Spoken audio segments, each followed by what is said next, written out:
Bonsoir et bienvenue à cette émission spéciale des élections municipales. Nous avons approché chaque candidat à la mairie de toutes les municipalités des Basses-Laurentides pour donner une entrevue de format similaire dans notre studio. Notre objectif, vous informer pour que vous puissiez prendre une décision éclairée le 2 novembre prochain. Bonne émission!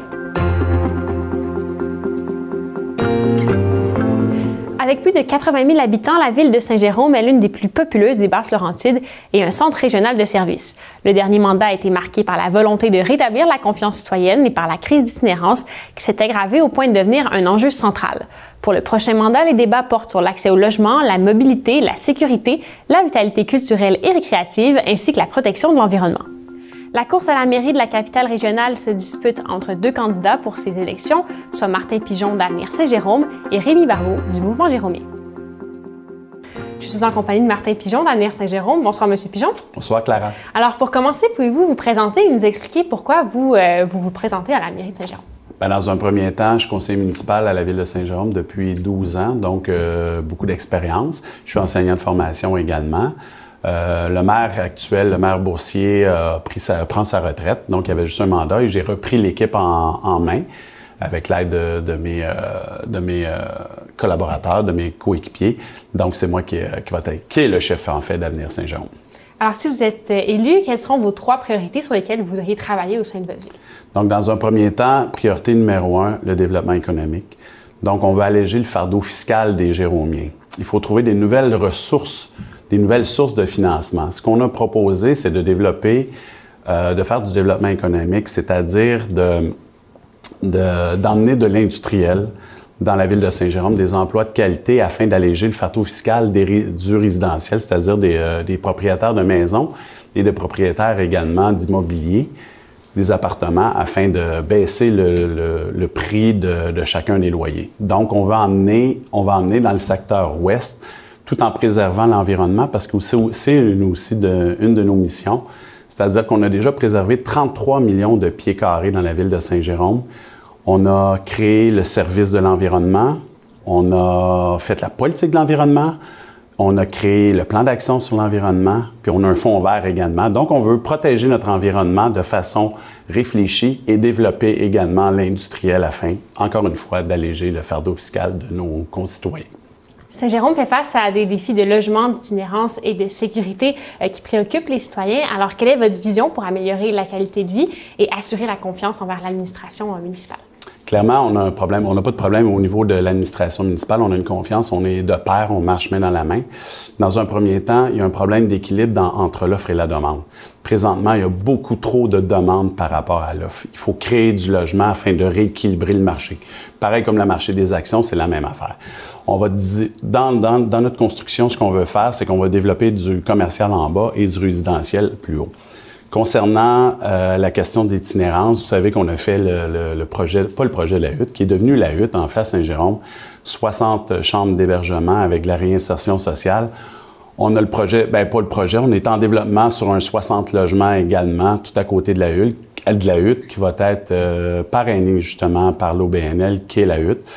60 logements, 20 logements pour les personnes aînées en situation d'itinérance, 20 logements pour les familles monoparentales en situation de précarité et 20 logements pour les jeunes qui vont quitter la DPJ, donc quand ils sortent des centres de jeunesse avec peu de formation. Donc, on est en plein dans le cœur du développement. Deuxième ville au Québec qui développe le plus de logements par 1000 logements. Donc, on est à 7,5 par 1000 habitants, excusez-moi.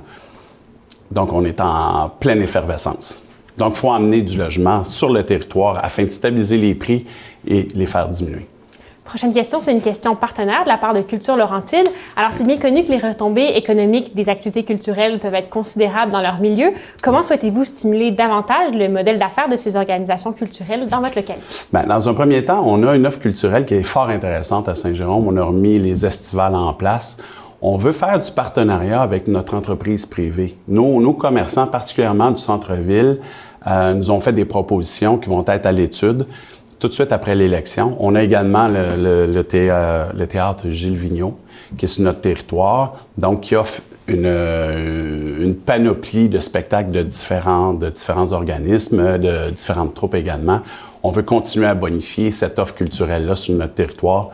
Puis la question de protéger la langue également, c'est fort important. Je suis enseignant, je vous l'ai dit tantôt, de formation. C'est quelque chose qui me tient à cœur. Pour terminer, on sait que le taux de participation aux élections municipales est historiquement très bas. Aux dernières élections à Saint-Jérôme, c'est environ 30 % de la population qui s'est déplacée pour aller aux urnes. Alors, qu'avez-vous à dire aux citoyens, aux citoyennes pour les inciter à aller voter le 2 novembre prochain? Bien, la question, ce qui est important que les citoyens comprennent, c'est qu'ils ont un parti qui a fait ses devoirs. C'est-à-dire, en 2021, on a présenté une plateforme, on a réalisé 95 % de cette plateforme-là. C'est qu'en politique, c'est rare qu'on peut dire qu'un parti réussit à établir un aussi bon score. Si j'étais le prof de ce parti politique-là, puis qui avait eu 95 %, je pourrais dire que j'ai un excellent étudiant, un excellent élève. Donc, ce que je demande à la population, c'est de faire confiance à Avenir Saint-Jérôme. On a une équipe avec énormément d'expérience, un candidat à la mairie qui a 12 ans d'expérience au conseil municipal. C'est la confiance qu'il faut avoir dans ce conseil municipal-là qui s'en vient. Très bien, merci M. Pigeon. C'est au plaisir. Je suis en compagnie de Rémi Barbeau du mouvement Jérômien. Bonsoir, M. Barbeau. Bonsoir. Alors, pour commencer, parlez-nous un peu de vous et de la raison pour laquelle vous vous présentez à la mairie de Saint-Jérôme. Bien, effectivement, je m'appelle Rémi Barbeau, je me présente pour devenir le maire de Saint-Jérôme, chef du mouvement Jérômien depuis déjà quelques années. Je suis un petit gars de Saint-Jérôme, j'ai grandi dans la résidence pour personnes âgées que ma mère avait dans notre maison. C'est pas une enfance la plus typique, mais avoir 8 grands-mères à temps plein, je vous promets que ça a plein d'avantages. J'ai appris à cuisiner jeune, à réparer mes vêtements, mais surtout, j'ai appris dans la vie, il fallait se parler pour avancer. C'est un peu ça que je veux amener à la politique. On veut être proche des gens. Vraiment, c'est important. La ville de Saint-Jérôme change beaucoup dans les dernières années. On l'a vu, il y a beaucoup de tours de construction qui se fait partout. On est pris dans le trafic. Il y a des grands enjeux au niveau du logement abordable. On veut s'assurer d'être proche de la population, bien comprendre les enjeux. La ville, elle est rendue vaste, des réalités différentes dans chaque quartier pour venir se personnaliser à chacun des besoins. C'est vraiment ce qui me motive à aller en politique municipale. Peut-être que vous m'avez déjà vu avant par mon entreprise SOS Aventure, les jeux d'évasion. Ça fait 8 ans qu'on est à Saint-Jérôme. On rayonne un peu partout au Québec et aussi à l'international. Et j'enseigne en gestion au Cégep de Saint-Jérôme. Donc, comme je dis à mes étudiants, les bons gestionnaires, on est sur le terrain, on écoute ce que les gens ont besoin, on va faire un bon travail. Si vous êtes élu, quels sont les 3 enjeux prioritaires sur lesquels vous voudriez travailler au sein de votre ville? Excellente question. Saint-Jérôme a beaucoup d'enjeux. Nous, on a ciblé 6 grandes priorités, mais je vais y aller à 3 qui touchent beaucoup de gens. On a le logement abordable. On veut créer une cellule de choc d'habitation. C'est important de créer des logements accessibles à la population. On se rappelle qu'en ce moment, un ménage sur 3 à Saint-Jérôme vit avec moins de 40 000 $ par année. C'est normal, on a beaucoup d'aînés qui vivent de pension. On a beaucoup de jeunes aussi qui, lorsqu'ils veulent quitter la maison familiale, ils cherchent une propriété, ils cherchent un logement, mais c'est pas abordable, donc doivent quitter la ville. Nos aînés aussi en fin de vie ou directement qui veulent vendre leur maison ne savent pas dans quel endroit où aller. Donc, il y a aussi se déracinent de leur ville. Donc, on veut vraiment travailler sur le logement abordable. Ensuite, au niveau de la circulation, la fluidité, en ce moment, les gens sont pris dans le trafic. Des trajets qui nous prenaient 5 minutes à faire, maintenant en prennent 30. Donc, on veut moderniser le système de feu de circulation à travers la ville, le rendre intelligent, qui va s'adapter aux besoins de la réalité. Puis le troisième, c'est au niveau de l'environnement. Une grande priorité. Moi-même étant un entrepreneur, l'économie est importante, mais je crois que maintenant, on est rendu dans un moment où on doit développer l'économie et l'environnement ensemble. On doit arrêter de raser des forêts pour développer de l'économie. Donc, on doit protéger nos milieux naturels et redévelopper les secteurs déjà existants pour maximiser ceux-ci. Vous avez parlé de logement, ça va de pair ces défis-là avec le problème d'itinérance aussi et de sécurité qui préoccupe les citoyens. Alors, quelle est votre vision pour améliorer la qualité de vie et restaurer la confiance envers l'administration municipale? Tout à fait. Bien, écoutez, c'est sûr que l'itinérance, tout le monde a la compassion, mais à long terme, les gens, des fois, trouvent que ça change trop leur vie, le quotidien. Les personnes itinérantes ont des réalités complètement différentes de nous. Il y a plusieurs besoins. Donc, c'est sûr que nous, on veut travailler à trouver des solutions pérennes. Premièrement, il faut faire de la prévention. Donc, en ce moment, un couple qui se sépare, un des deux pourrait finir à la rue parce que ça coûte trop cher se reloger. On voit même des aînés qui ne peuvent plus se loger. Donc, on doit trouver des solutions de logement abordable. J'en ai déjà parlé. C'est important pour prévenir l'itinérance. Ensuite, on doit organiser le travail sur le terrain. Puis nous, on aimerait ça élever les organismes communautaires à un niveau de partenaire stratégique. C'est important parce que souvent, on a l'impression que les organismes communautaires, c'est un peu comme les quêteurs de subventions, mais nous, on les voit comme des partenaires clés. Ce sont eux qui vont aider les gens directement dans la rue, qui vont les nourrir, les réhabiliter. Donc oui, on veut travailler avec eux à développer une pérennité puis une stratégie globale. Donc, au lieu que tout le monde travaille séparément, on veut travailler en globalité pour assurer une meilleure prise en main de l'itinérance des gens vulnérables. Il y a des crises en ce moment de pauvreté. On doit travailler à mieux s'outiller. Alors justement, on a une question partenaire ici de Culture Laurentide. Alors, c'est bien connu que les retombées économiques et des activités culturelles peuvent être considérables pour leur milieu. Comment souhaitez-vous stimuler davantage le modèle d'affaires des organisations culturelles dans votre localité? Excellente question. Je suis très content d'entendre ça. Effectivement, j'ai participé récemment à une rencontre sur la culture, puis à la fin, on disait nos grands souhaits. Tout le monde disait, j'espère que le plan va se mettre de l'avant. Puis je dis, écoutez, cette conversation-là, elle a eu lieu des dizaines de fois dans l'histoire de on veut faire mieux. Là, on doit le faire concrètement. La culture a souvent été mise au deuxième rang. Puis là, c'est terminé de mettre ça au deuxième rang. La culture, c'est priorité, ça change de société, ça instruit les gens, ça fait partie du quotidien. Donc, par exemple, à Saint-Jérôme, en ce moment, on a un projet de déménager la bibliothèque dans un local qui est, oui, plus grand, mais encore trop petit pour les besoins de la communauté et en fermer une autre. Donc, nous, on veut réviser ce projet-là pour s'assurer d'avoir une offre de bibliothèque qui répond réellement aux besoins de la population. Mais la première chose qu'on va faire, c'est ouvrir la commission culturelle de la ville à la population et aux experts. Donc, réserver des sièges aux gens du milieu pour qu'ils viennent directement à la ville faire valoir leur point de vue parce que ce sont eux les experts du domaine. Donc, on veut les inclure dans la conversation, dans la promotion d'idées, dans la création de travail de tous les jours. La culture doit faire partie du quotidien. Puis finalement, en quelques secondes, on sait que les élections municipales ont un taux de participation très bas. Qu'est-ce que vous voudriez dire aux citoyens pour les inciter à aller voter le 2 novembre prochain? Donc là, les cartons par la poste vont peut-être pas arriver à tout le monde. Allez-y, votez quand même. Il y a un site Internet, on peut aller voir, contacter le Mouvement Jérôme, on va vous informer. Si vous êtes un locataire, vous avez le droit de voter aussi. C'est une légende urbaine qui court beaucoup trop malheureusement. Les villes ont un grand impact sur la vie de tout le monde. Allez voter, c'est important de le faire, ça change votre vie. C'est le premier endroit qu'on appelle quand on a un enjeu. Mais malheureusement, c'est le dernier endroit où les gens vont quand c'est temps de voter. C'est important d'aller voter. Merci, M. Barbeau. Merci. Bonjour, c'est Steph de ma banlieue. Cette saison, Économie sociale Laurentide vous propose la nouvelle émission Fripez-vous. Chaque semaine, 2 participants devront relever une série de défis dans une ressourcerie de la région. Et voilà, on voit la qualité quand même. Tout ça dans le plaisir de découvrir le magasinage de seconde main. Ça tirait bien aussi, je trouve. Mon article préféré, c'est sûr, c'est ça. C'est un rendez-vous à ne pas manquer dès le 5 novembre prochain sur les ondes de TVBL. Santé, économie, sport, culture, rien ne nous échappe pour vous tenir informés, ici, chez nous. Accès local, c'est ici que ça se passe, du mardi au jeudi, 19h.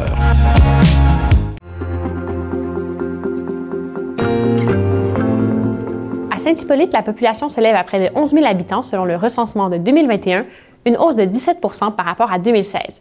Le dernier mandat a été marqué par l'attention portée à la préservation du territoire, dont plus de 70 % est boisé, la gestion prudente du développement afin de respecter les milieux naturels et le refus d'un projet d'exploitation minière sur son territoire. Pour le prochain mandat, les défis seront de concilier croissance résidentielle et maintien de la qualité de vie et de gérer les pressions du développement tout en protégeant l'environnement et les 63 lacs de la municipalité. Pour la première fois depuis très longtemps, 3 candidats se présentent à la mairie de Saint-Hippolyte. Il y a le maire sortant Yves Dagenet de l'équipe Yves Dagenet, Sonia Tremblay du collectif Vision citoyenne et Isabelle Poulain de l'équipe Isabelle Poulain. Celle-ci n'a pas pu se présenter en entrevue. Je suis avec Yves Dagenet de l'équipe Yves Dagenet. Bonsoir, M. Dagenet. Bonsoir, Clara. Alors, en quelques mots, pouvez-vous vous présenter et nous dire pourquoi vous briguez un nouveau mandat à la mairie de Saint-Hippolyte? Moi, Clara, je suis natif de Saint-Hippolyte depuis 4 générations. Saint-Hippolyte, c'est ma terre natale, c'est les forêts, c'est les lacs, c'est 63 lacs. C'est un territoire unique situé dans la MRC de la Rivière-du-Nord que moi, je veux protéger à tout prix parce que je veux réussir à laisser quelque chose à mes enfants, à la génération future. Si vous êtes réélu, quels sont les 3 enjeux prioritaires sur lesquels vous voudriez travailler une fois à la mairie? Depuis les 4 dernières années, mon programme est basé sur préserver notre milieu naturel. Donc, les lacs et aussi le couvert forestier. On a mis en place un ambitieux plan de conservation où le projet du plan de conservation est déposé. Tout ce qu'il reste à faire, c'est attacher toute la réglementation qui irait alentour du plan de conservation pour faire que on n'ait plus de développement de 200, de 300 maisons à l'intérieur des boisés qui couvrent à peu près 75% du territoire présentement. Bien, justement, c'était la prochaine question. C'était sur la qualité de vie durable pour les citoyens dans les milieux naturels. Est-ce qu'il y a quelque chose que vous voulez ajouter là, par rapport à ça? J'ai connu Saint-Hippolyte où on avait à peu près 80 km de sentiers qui arpentaient l'entièreté du territoire. Aujourd'hui, on ne peut plus se permettre d'avoir des sentiers à l'intérieur de tout le territoire. Par contre, on a acheté des lots, des terrains, et pour créer ce qu'on appelle un parc municipal. Donc, l'entièreté des sentiers est située là, mais tout le couvert forestier appartient à des propriétaires fonciers et ces propriétaires-là veulent le conserver, ne veulent pas faire de développement à outrance. Donc, c'est ça qui est vraiment l'intérêt de travailler avec les propriétaires qui ont le même intérêt que nous autres, protéger les couverts forestiers. J'ai maintenant une question partenaire qui nous vient de la coopérative de développement régional Outaouais-Laurentides et qui demande comment vous voyez le rôle de l'économie sociale dans le développement de votre communauté. L'économie à Saint-Hippolyte, c'est en plein développement. On a passé d'une municipalité d'à peine 8 à 10 000 habitants et puis dans les 5 dernières années, on est monté à 12 500. Donc, si on parle d'économie, oui, on a un secteur économique à développer à Saint-Hippolyte et l'économie communautaire doit en faire partie. Les nouveaux résidents qui arrivent à Saint-Hippolyte n'ont pas connaissance de comment est la vie quand on vit dans une communauté comme Saint-Hippolyte. Souvent, on a des résidents qui arrivent de la ville et qui veulent à peu près avoir les mêmes services qu'en ville. Malheureusement, on ne peut pas se permettre ça à Saint-Hippolyte. Et c'est cet apprentissage-là qu'on doit faire avec les nouveaux arrivants. Eh bien, il y a le taux de participation aussi aux élections municipales qui est très bas, historiquement, particulièrement à Saint-Hippolyte, qui a un des taux de participation les plus bas de la région des Basses-Laurentides. Alors, qu'avez-vous à dire à vos concitoyens pour les inciter à venir voter le 2 novembre prochain? Que cette année, c'est une année très importante au niveau des élections municipales. Il y a 3 équipes qui se présentent avec des visions, je vous dirais, assez différentes. Par contre, je comprends que dans les 3 équipes, on a les mêmes aspirations, c'est de protéger notre territoire. Aux dernières élections municipales, je vous dirais qu'il y avait très peu de participation du fait que toute mon équipe avait été élue par acclamation et il y avait eu juste une élection pour le poste de maire. Mais cette année, c'est différent, c'est 3 équipes complètes. Donc, on parle de 21 candidats pour qui on peut aller voter à Saint-Hippolyte aux prochaines élections municipales. Ça va rendre ça intéressant. Ça va rendre ça très intéressant. Il vous reste un peu de temps. Est-ce qu'il y a autre chose dont vous vouliez parler, d'autres enjeux qui vous touchent ou d'autres sujets? Effectivement, si on pourrait discuter de la protection des plans d'eau. Parce qu'à Saint-Hippolyte, dans les dernières années, surtout depuis 2 ans, on a été précurseur dans la protection de l'eau. Autant les plans d'eau que la source d'alimentation en eau qui est la nappe phréatique. On a mis un programme en place pour monitorer en temps réel la fluctuation de la nappe phréatique. Donc, c'est 21 sondes qui vont nous permettre de prendre une lecture de la nappe phréatique en temps réel et voir son comportement dans des situations comme cet été où on a eu des pénuries en eau un peu partout. À Saint-Hippolyte, on va pouvoir réagir, on va pouvoir savoir si le développement est possible dans un secteur plus que dans l'autre. Malgré qu'on veut le limiter, on va être capable, on va avoir les outils pour bien contrôler ce développement-là. Très bien. Merci, M. Dagenet. Merci. Au revoir.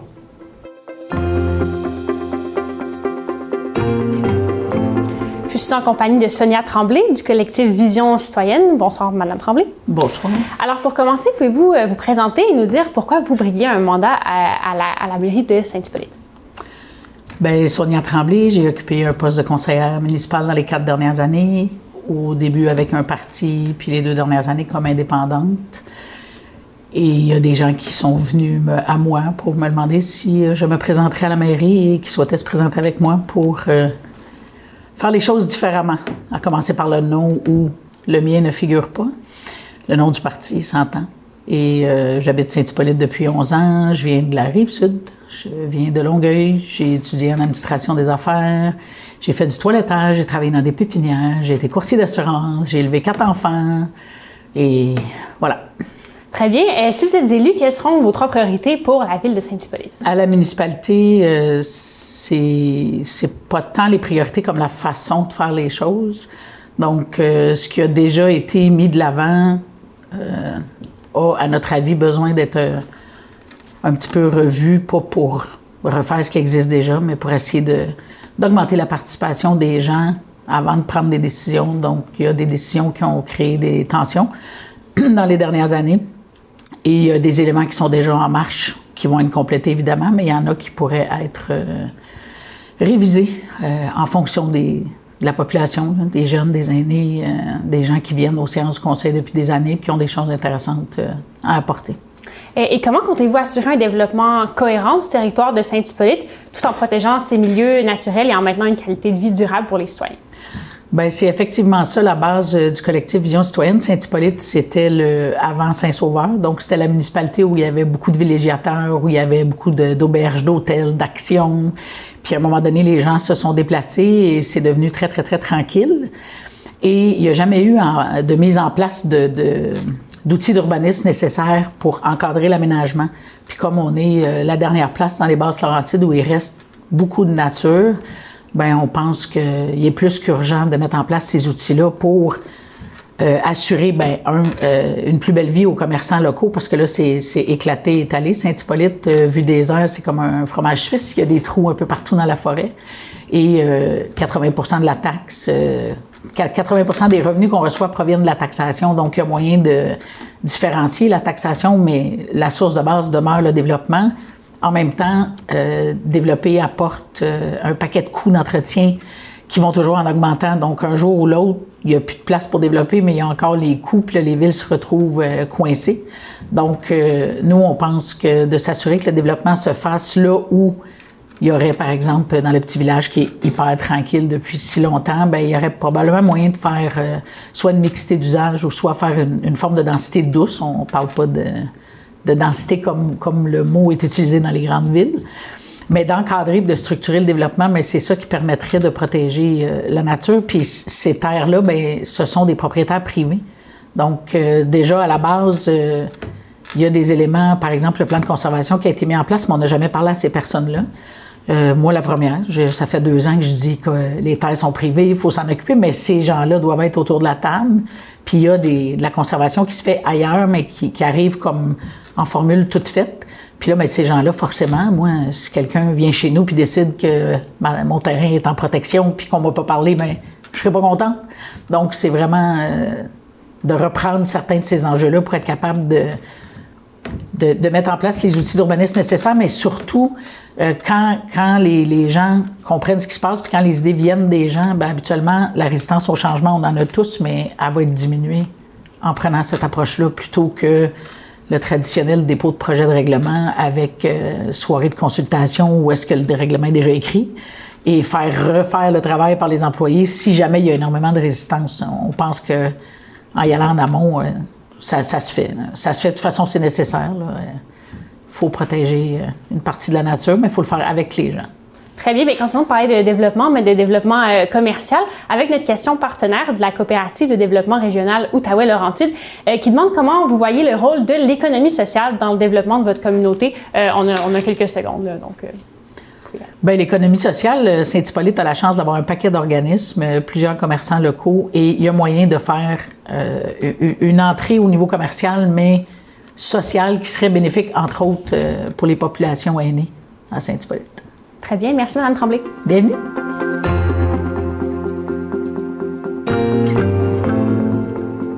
Selon un sondage de la Fédération québécoise des municipalités, 69% des habitants en région se disent satisfaits du travail de leur maire ou mairesse. Le palier municipal reste le palier gouvernemental le plus proche du quotidien des électeurs. Pourtant, aux dernières élections municipales de 2021, c'est seulement 39% de la population qui est allée aux urnes, une diminution de 6 points par rapport aux élections précédentes en 2017. Et de manière générale, le taux de participation aux élections municipales est loin derrière ceux des élections provinciales et fédérales, respectivement de 66% et 69%. Dans les Basses-Laurentides, le taux de participation aux élections municipales se trouve dans la moyenne québécoise. La municipalité ayant le plus faible taux de participation est Saint-Hippolyte, avec seulement 1 citoyen sur 5 qui est allé voter pour ses représentants à l'Hôtel de Ville en 2021. Nous sommes allés voir sur place ce qui motive, ou non, les gens à aller voter. Vous votez pas? Jamais. Puis qu'est-ce qu'il faudrait pour que vous votiez aux élections? La confiance. La confiance? Ouais. Qu'est-ce qui manque selon vous pour que la confiance soit là? Ben, premièrement, peut-être remettre les citoyens qui aient l'intérêt d'être, en plus, être écoutés pour avoir le goût de pouvoir dire qu'on va voter. C'est important pour vous de voter? Ben, c'est important, mais ça reste qu'ils nous écoutent-tu, ça, c'est une autre affaire. Pourquoi c'est important pour vous de voter? Parce que c'est eux autres qui s'occupent de notre petite ville où on demeure. C'est important. Là. C'est important pour vous de voter? Bien, c'est important, c'est sûr. Hein? Si on veut avoir des bons administrateurs, il faut dire notre idée. Pourquoi c'est important pour vous, en fait? Bien, moi, j'enseigne en plus ici à l'école du quartier. Fait que je trouve que c'est important de s'impliquer, de choisir des personnes qui font des bons choix pour la citoyenneté et tout. Saint-Hippolyte, en fait, est reconnu pour être le taux de participation le plus bas en ce qui a trait aux élections, généralement au niveau des votes. Qu'est-ce que vous pensez de ça? Bien, je trouve ça triste parce que c'est pas beaucoup de temps que ça nous demande. Pourquoi vous votez pas? Le temps. Le temps? Le temps. Est-ce que généralement vous votez aux élections provinciales ou fédérales? Non plus. Non. Est-ce que selon vous, il y a quelque chose qui ferait que vous auriez plus le réflexe de voter? Si j'aurais le temps. Pourquoi c'est important pour vous de voter? Bien, parce que veut pas la municipalité, c'est où on habite, puis on veut que les représentants soient là pour nous entendre puis respecter nos souhaits. Je veux savoir si vous votez en général aux élections municipales. J'essaye. Oui, j'essaye. Pourquoi c'est important pour vous de voter? Bon, pour donner faire valoir notre point de vue, notre opinion, pour que ça compte, là, c'est important. Pourquoi c'est important pour vous de voter? Bien, je pense que c'est une des façons d'exprimer vraiment ce qu'on veut. Hein? Je pense que si on s'exprime pas, on peut pas critiquer, on peut pas non plus donner nos impressions et tout. Ça, je pense que c'est bien important. Pourquoi c'est important pour vous de voter? Bien, c'est mon rôle à faire de citoyen. Pourquoi c'est important pour vous de voter? Parce que je suis membre de la municipalité, je paie des taxes et la vie civique en général m'intéresse. Pourquoi c'est important pour vous de voter? Bien, parce que c'est correct, là, mais c'est après qu'on est déçu. Qu'est-ce que vous pensez, selon vous, qui doit être fait justement pour que les élus soient plus à l'écoute des citoyens? Bien, qu'on puisse au moins lui parler. Et quand tu as besoin de parler à quelqu'un pour un problème, c'est comme ça tombe en filière 13, là. Pourquoi c'est important pour vous de voter? Ben, c'est notre droit. Puis si tu veux chialer, il faut que tu vas. Moi, j'ai toujours voté depuis qu'en France, on vote à partir de 18 ans. Et c'est un droit et en même temps, c'est un devoir. Donc, oui, on est citoyen, donc on est citoyen jusqu'au bout. Conclusion, le faible taux de participation est sûrement dû au fait que Saint-Hippolyte est une municipalité de villégiature très populaire. Et voilà, c'est ce qui met fin à notre émission spéciale des élections municipales. Merci d'avoir été au rendez-vous et en espérant que nous avons pu contribuer à éclairer votre choix en vue des élections du 2 novembre prochain.